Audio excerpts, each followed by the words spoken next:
The brutal work here the world hasn't seen, but once it's results from the West, they have words and weapons of support. But out here it's them alone in searing heat, cloaked in dust.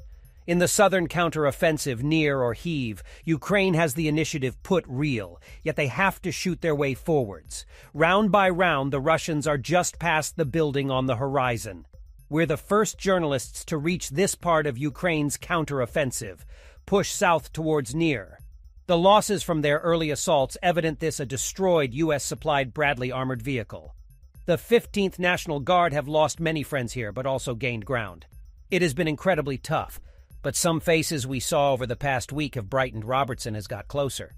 Some of the assessment of their fight and the tools given towards it grates here. They're being expected to do things no NATO army would attempt with equipment they'd scoff at the Humvee we travel in with tires so threadbare. No American soldier. This was where the remaining locals would be expected to drive it. They have no time for armchair assessments that they're failing. And that underestimation is visible here in the nearest town of our heath, pummeled by the main problem. Russian air superiority, and the half-ton bombs they drop at any moment. It may not matter how much cover you have, we take cover in a basement.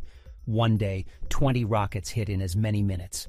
The smell of death haunts the rubble where entire lives have been torn through. In Moscow's warped world of targeting, it is these men, the military medics, who feel hunted.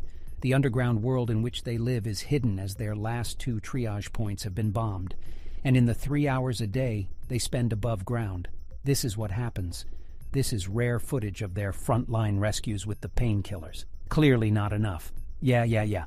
But lately, with so much treatments given at up to 100 miles an hour over bumpy, shelled roads, it seems miraculous. Anyone makes it. In the back of this armored vehicle, everyone has these transfers, perilous. Their vehicles bunched together, perhaps visible to Russian jets.